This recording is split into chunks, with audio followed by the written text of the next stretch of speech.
আমরা অত্যন্ত দুঃখের সহিত জানাচ্ছি যে গত 12/8/2026 তারিখে আমরা কৃষক ও ব্যবসায়ীরা মিলে কৃষি বিপণন রংপুর কার্যালয়ে হিমাগারের ভাড়া 5 টাকা করার দাবিতে স্মারকলিপি প্রদান করি এবং অফিসের বাইরে বেরিয়ে সংবাদ সম্মেলন করি। সাংবাদিক সম্মেলনে আমরা ঘোষণা করি 16/8/2026 তারিখের মধ্যে যদি হিমাগার ভাড়া 5 টাকা করা না হয় বা দাবি না মানে তাহলে আমরা কঠোর আন্দোলন করার হুঁশিয়ারি দিই। কিন্তু হিমাগার মালিকগণ 16/8/2026 তারিখে হিমাগার ভাঙচুর ও আলু বাহির করার মিথ্যা বানোয়াট তথ্য দিয়ে কৃষক ব্যবসায়ী সরকারকে বিব্রত করার জন্য সংবাদ সম্মেলন করে। আমরা এর তীব্র নিন্দা ও প্রতিবাদ জানাই এবং তারা কৃষক ও ব্যবসায়ীদের ন্যায্য দাবিকে মব বলে অপচেষ্টা চালায়। আমাদের এই আন্দোলন 2020 খ্রিস্টাব্দ থেকে চলমান। মোস্তফা আজাদ চৌধুরী বাবুর কারণে বিভিন্ন সময় এই আন্দোলন সফল হতে দেয় নাই। তাই আমাদের এই আন্দোলন মব বলে চালানোর কোনো সুযোগ নাই। সরকার কর্তৃক নির্বাচিত প্রতিনিধির বৃন্দের হিমাগার ভাড়া সুপারিশ কমিটি প্রতি কেজি আলুর ভাড়া 2 টাকা 37 পয়সা থেকে 3 টাকা 43 পয়সা পর্যন্ত হিমাগার ভাড়ার প্রতিবেদন দেয়। হিমাগার মালিকগণ ওই প্রতিবেদনে স্বাক্ষর করে নাই।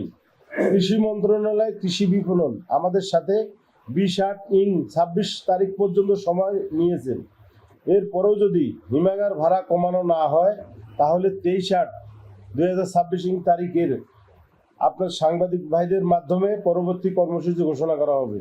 বাংলাদেশ কোল্ড স্টোর এর মালিক ও সমিতির সভাপতি মোস্তফা আজাদ চৌধুরী বাবু যেদিন থেকে এই কোল্ড স্টোর মালিক সমিতির সভাপতি হয়েছেন সেই দিন থেকেই এই কোল্ড স্টোর ভাড়া বাড়িয়ে দিয়েছেন।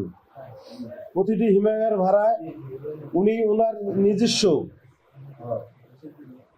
মতামতের ভিত্তিতে এই ভাড়াটা নির্ধারণ করে দিয়েছে, অসন্তোষ দিয়েছে। আমরা দেখেছি বিভিন্ন জেলায় ভাড়া সমন্বয় হয়েছে। আমাদের রংপুরে এখনো উনি আমাদের সঙ্গে কোনো আলোচনা ছাড়াই উনি ওনার মতো ভাড়া কাটতেছে। উনি কারো কথা তোয়াক্কা না করে উনি ওনার ফেসিবাদের মতোই আমাদের রংপুরকে চালাচ্ছেন। কারণ ওনার 9টি কোল্ড স্টোর। উনি বিগত সরকারের সমস্ত সুযোগ সুবিধা ভোগ করেছেন।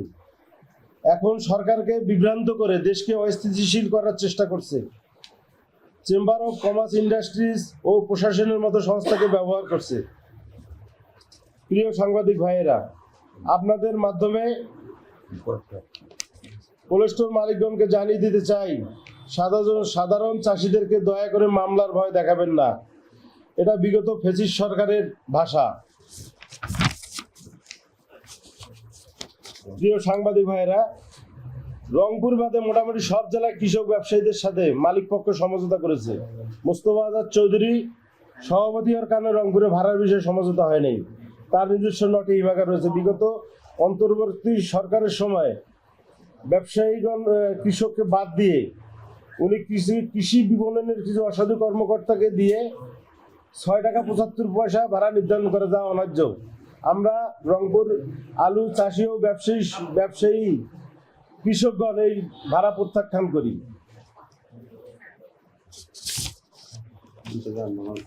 এবং তখন থেকে আমরা আমাদের এই ন্যায্য আন্দোলন চালিয়ে যাইতেছি। প্রিয় সাংবাদিক ভাইরা, আমরা সরকার বিরোধী নই।